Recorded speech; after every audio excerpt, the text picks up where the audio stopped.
Good morning प्यारे बच्चों। हम जो है हमारा छठा पाठ देख रहे हैं जापान। इस पाठ का जो है हम रिवीजन देख रहे हैं। ठीक है, तो देखिए ये जो जापान जो देश है इसके बारे में हम जो है इस पाठ में जानकारी लेंगे।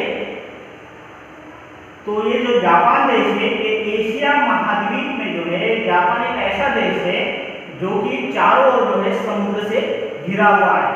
और ये जो जापान है ये छोटे छोटे और 4 बड़े द्वीपों का समूह है। ठीक है, इस बात को आपको ध्यान में रखनी है। और सूर्योदय जो है सबसे पहले कहाँ होता है? जापान में होता है। और सूर्योदय सबसे पहले जापान में होता है, इसलिए जो है जापानी लोग जो है अपने देश को क्या कहते हैं? निप्पॉन कहते हैं। सूर्योदय सबसे पहले कहाँ होता है? जापान में होता है, इसलिए जो जापानी लोग हैं वो अपने देश को क्या कहते हैं? निप्पॉन कहते हैं। ठीक है, और जापान के जो लोग होते हैं ये बहुत ही परिश्रमी, देशभक्त और ईमानदार होते हैं। ठीक है, और जापान के लोग जो है अपने देश के प्रति जो है इनके मन में देश प्रेम की जो भावना है कूट कूट कर भरी होती है। और इस संबंध में जो है अनेक घटनाएं जो है हैं, जिनमें से एक घटना जो है इस पाठ में बताई गई है। तो एक बार क्या हुआ कि जापान के जो है एक विद्यालय में जो है स्वामी रामतीर्थ जी को आमंत्रित किया गया है।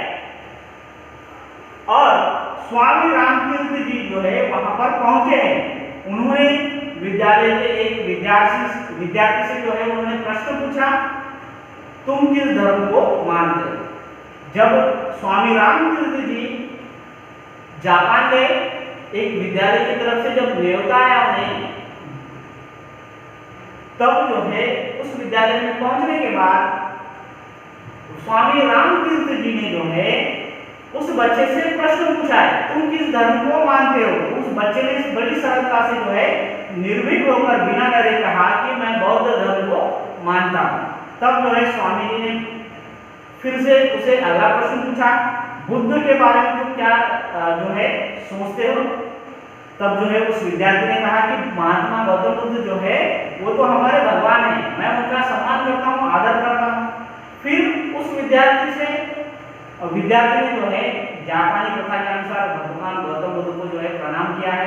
स्वामी रामतीर्थ जी ने फिर से और एक प्रश्न पूछा कि आप अच्छा ये बताओ कि कन्फ्यूशियस के बारे में तुम क्या जानते हो? तो जो है उस बच्चे ने कहा कि कन्फ्यूशियस जो है एक महान संत है। और वो जो है कहने के बाद उसने कन्फ्यूशियस को भी जो है प्रणाम किया। अंत में जो है स्वामी जी ने उससे एक प्रश्न पूछा, यदि जो है किसी देश की सेना तुम्हारे देश पर आक्रमण करे और उस सेना के सेनापति महात्मा बुद्ध या कन्फ्यूशियस हो तो तुम क्या करोगे? ये प्रश्न सुनकर जो है विद्यार्थी को जो है गुस्सा आ गया है, उसका चेहरा लाल हो गया है और वो जो है गुस्से से तमतमाने लगा है, जो गुस्से से कहने लगा है। क्या कहा उसने गुस्से में कहा कि यदि कोई मेरे देश की ओर आंख उठाकर के देखेगा तो जो है मैं उसकी आंखें ही फोड़ दूंगा, फिर चाहे वो कोई भी हो, गौतम बुद्ध भी हो या फिर कन्फ्यूशियस भी हो, कोई भी रहेगा तो मैं जो है उनकी जो है आंखें फोड़ दूंगा। विद्यार्थी के इस प्रश्न का उत्तर जब स्वामी जी ने सुना तो स्वामी रामतीर्थ जी बहुत ही प्रभावित हुए और प्रभावित होकर उन्होंने ये कहा कि जिस देश में ऐसे देशभक्त हो उस देश को कोई भी हरा नहीं सकता। ठीक है, और जापान के जो लोग होते हैं देशभक्त होने के साथ साथ क्या होते हैं? समय के पाबंद भी होते हैं और प्रकृति प्रेमी भी होते हैं। वे जो है अप्रैल महीने में फूलों का त्योहार मनाते हैं। जापान के लोग जो है देशभक्त होने के साथ क्या होते हैं? प्रकृति प्रेमी भी होते हैं और वो जो है अप्रैल के महीने में फूलों का त्योहार मनाते हैं। वो फूलों का त्योहार कौन सा है? जी हाँ, हाना मत्सुरी। हाना मत्सुरी जो है ये त्योहार अप्रैल के महीने में मनाया जाता है और ये फूलों का त्योहार है। और इस अवसर पर जो है सारा वातावरण क्या है, फूलों की सुगंध से हरा भरा हो जाता है, भर जाता है। और इस दिन जो है मंदिरों में और अपने घरों की जो है विशेष रूप को उससे जो है उसे सजाया जाता है। जापान में जो है हमारे देश की तरह ही जो है अनेक त्योहार मनाए जाते हैं। मार्च माह में के तीसरे दिन, मार्च महीने के तीसरे दिन गुड़ियों का त्योहार मनाया जाता है, वो भी बड़ी धूमधाम के साथ। कई दिन पहले से जो है गुड़ियों सुंदर सुंदर गुड़िया बनाने का काम शुरू कर दिया जाता है। त्योहार वाले दिन जो है मेला लगता है, मेलों का आयोजन होता है और उस मेले में जिसकी गुड़िया जो है, जो कलाकार अपनी गुड़िया जो बनाई हुई गुड़िया जो है उनका प्रदर्शन करते हैं और जिस प्रदर्शित जो मेले में प्रदर्शित की गई सबसे सुंदर गुड़िया जो होती है उसे जो है इनाम दिया जाता है। और इसके अलावा 15 नवंबर को जो है शिचिगो सेन, कौन सा 15 नवंबर को शिचिगो सेन नामक एक अनोखा पर्व भी जो है मनाया जाता है। और ये जो पर्व होता है ये किसका पर्व होता है? जी हाँ, बच्चों का पर्व होता है। और जापानी जो लोग होते हैं बच्चे के तीसरे, पांचवें और सातवें वर्ष को जो है भाग्यशाली मानते हैं। और जापान के लोग जो है अत्यधिक परिश्रमी होने के साथ साथ क्या होते हैं? जी हाँ, मैंने पहले भी बताया समय के पाबंद होते हैं। यही कारण है कि जापान की गिनती अत्यधिक सबसे ज्यादा समृद्ध देशों में की जाती है। जापान की जो रेलगाड़ियां हैं वो विश्व भर में प्रसिद्ध है। जैसे कि टोक्यो जो है जापान की राजधानी है और वहां पर जो है भूमिगत रेलवे स्टेशन का जो है जाल भी बिछा हुआ है, सबवे है। और जो है जापानी जो लोग होते हैं अपनी भागदौड़ की जिंदगी में कुछ पल जो है शांति बिताने के लिए कहाँ जाते हैं? जी हाँ, चाय घर जाते हैं। और चाय घर जो होता है वहां पर जो कैसे बना होता है? जी हाँ, बांस एवं लकड़ी से बना होता है। उसमें जो है दो छोटे छोटे कमरे होते हैं। इसमें से एक कमरा भोजन के लिए होता है और दूसरा भोजन बनाने के लिए होता है और दूसरा कमरा किसके लिए होता है? मेहमानों के लिए। और चाय घर में एक बार में कितने आदमी प्रवेश कर सकते हैं? जी हाँ, 3 से 4 व्यक्ति प्रवेश कर सकते हैं। और भोजन या अल्पाहार के बाद जो है चाय पीने की प्रक्रिया की जाती है जिसे क्या कहते हैं? टी सेरेमनी कहा जाता है।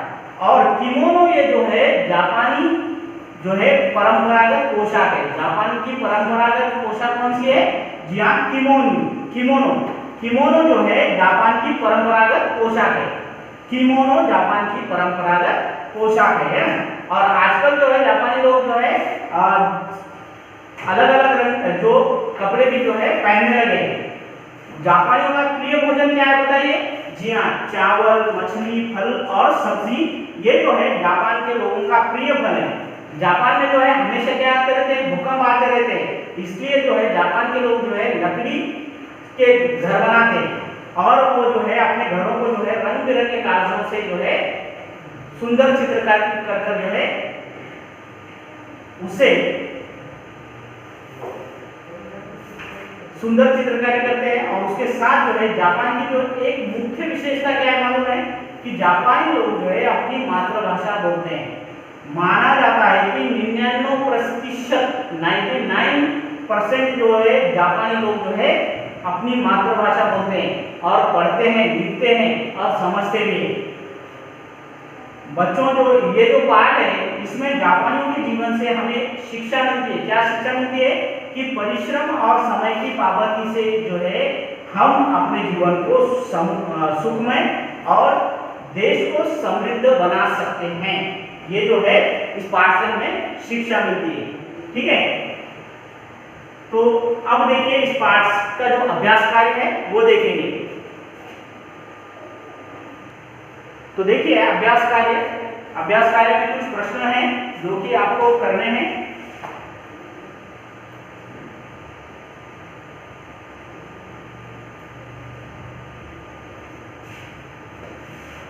नीचे दिए प्रश्नों के उत्तर दीजिए। सूर्योदय जो है मौखिक प्रश्न है, सूर्योदय सबसे पहले किस देश में होता है बताइए? जी हाँ, जापान में। जापान की राजधानी का नाम बताइए क्या है? जी टोक्यो ये जो है जापान की राजधानी है। चाय घर में एक बार में कितने व्यक्ति प्रवेश कर सकते हैं? जी कितने? 3 से 4 व्यक्ति। चाय घर किसके बने होते हैं? बांस एवं लकड़ी के जो है बने होते हैं। अब देखिए आगे लिखित से प्रश्न है। लिखित से प्रश्न है कि जापानी लोग अपने देश को निपान क्यों कहते हैं? बताइए, जापान के जो लोग होते हैं वो अपने देश को निपान क्यों कहते हैं? जी हाँ, सूर्योदय जो है सबसे पहले जापान में होता है, इसलिए जो है जापान के लोग जो है अपने देश को क्या कहते हैं? निपान कहते हैं ना। और अगला प्रश्न है, किस घटना से जो है पता चलता है कि जापान के लोग देशभक्त होते हैं?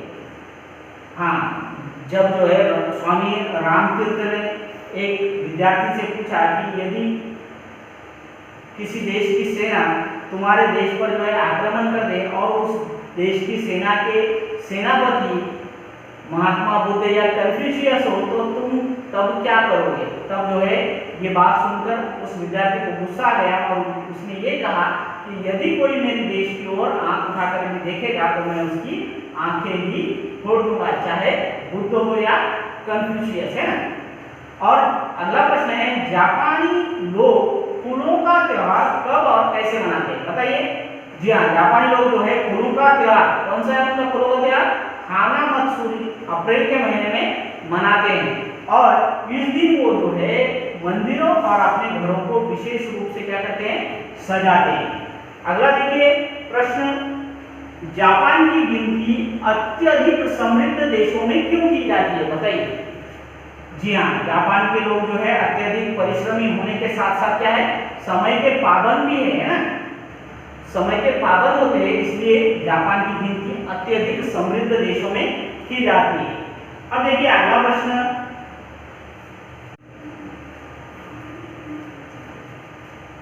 देखिए जापान के लोगों की वेशभूषा और उनके प्रिय भोजन के बारे में बताइए।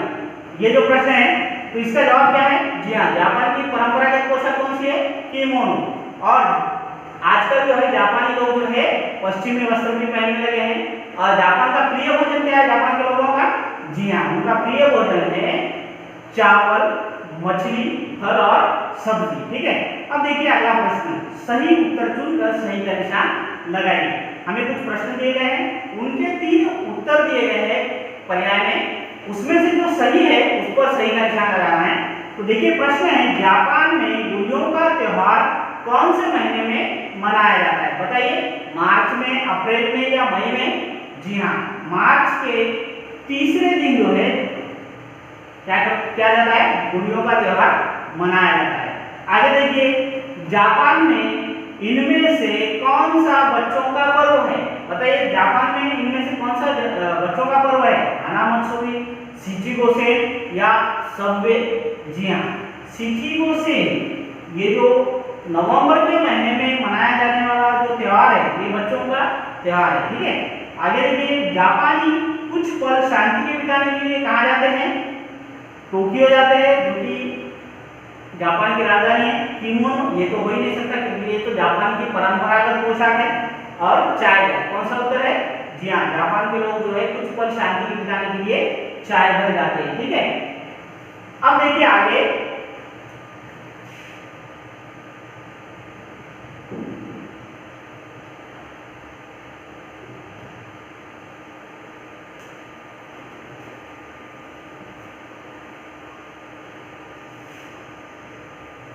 देखिए यहाँ पर जो है कुछ वाक्य दिए गए हैं। इन वाक्यों में एक शब्द की वर्तनी क्या है? गलत है। और हमें जो है अशुद्ध शब्दों को शुद्ध करके जो है उनके स्थान पर लिखकर दोबारा जो है वाक्य लिखना है। तो देखिए, जैसे कि एक वाक्य मैं बताता हूँ, बाकी के आपको होमवर्क में, तुम किस धर्म को मानते हो? यहाँ पर धर्म, इसकी वर्तनी क्या दी गई है? अशुद्ध है। इससे शुद्ध करके लिखना है, जैसे कि तुम किस धर्म को मानते हो। ठीक है। इस तरह से बाकी के भी जो है आपको जो अशुद्ध शब्द है उनको जो है शुद्ध करके लिखना है, जैसे कि सम्मान, उसके बाद प्रेमी यानी प्रेमी, और उसके बाद प्रसिद्ध, इसकी भी जो है वर्तनी अशुद्ध है, इसको भी शुद्ध करके लिखना है। आगे देखिए, भाषा की बात से प्रश्न है। भाषा की बात से प्रश्न है, विद्या जमा आर्थी से विद्यार्थी शब्द बना है। आप भी इसी प्रकार जो है कुछ शब्द बनाएंगे, जैसे कि हमने दिया गया है विद्या जमा आलय, क्या बनता है विद्यालय। देव जमा आलय, क्या बनता है शब्द देवालय। उसी प्रकार देश जमा भक्त शब्द बनता है देशभक्त। महा जमा आत्मा शब्द बनता है महात्मा। ठीक है, आगे देखिए,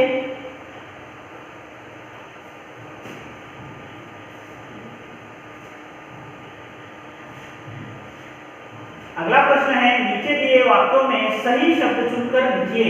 यहाँ पर कुछ शब्द दिए गए हैं, उनमें से सही शब्द चुनकर आपको लिखना है।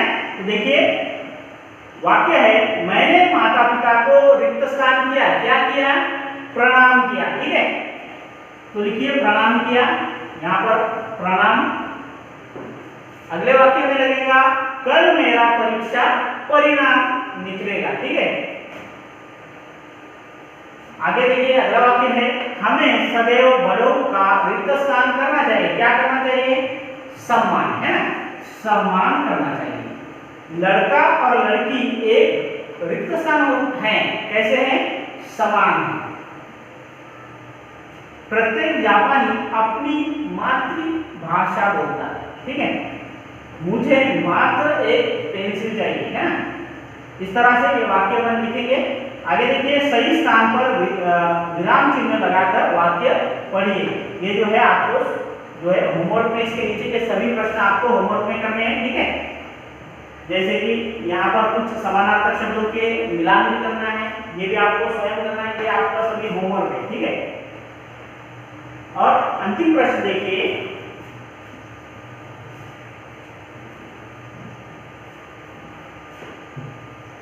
सही उत्तर चुनकर सही का निशान लगाइए। प्रश्न है इनमें से कौन सा शब्द द्वित्व संयुक्त व्यंजन से बना है, अत्यधिक सामान्य व्यक्ति। यहाँ पर आप हमें जो है पूछा गया है कि द्वित्व संयुक्त व्यंजन से जो है कौन सा शब्द बना है, जैसे कि अत्यधिक में नहीं है लेकिन सम्मान में म, ये जो व्यंजन है ये दो बार है और ये जो है द्वित्व व्यंजन है। ठीक है, द्वित्व संयुक्त व्यंजन है। ठीक है, तो इसके जो है सही द्वित्व संयुक्त व्यंजन शब्द है सम्मान। आगे देखिए परिश्रम शब्द में कौन सा उपसर्ग है, परिश्रम इस शब्द में कौन सा उपसर्ग है, पर, परा या परि। जी हाँ, उपसर्ग जो है पहले होता है शब्द से पहले। ठीक है, तो परि। अगला शब्द है इनमें से क्रिया शब्द कौन सा है, शहर, पढ़ना या समय। बताइए क्रिया शब्द कौन सा है। जी हाँ, पढ़ना, ये जो है क्रिया शब्द है। ठीक है, अगला जो वाक्य है रेलगाड़ी शब्द का बहुवचन क्या है, रेलगाड़ियां, रेलगाड़ियां या रेलगाड़ियां। बताइए कौन सा जो है शब्द जो है सही बहुवचन है रेलगाड़ी शब्द का। जी हाँ, रेलगाड़ियां, ये जो है रेलगाड़ी शब्द का सही बहुवचन है। ठीक है, इस तरह से ये जो सभी प्रश्न हमने देखे हैं, इसके आगे का जो भाग है वो हम हमारे अगले वीडियो में देखेंगे। ठीक है।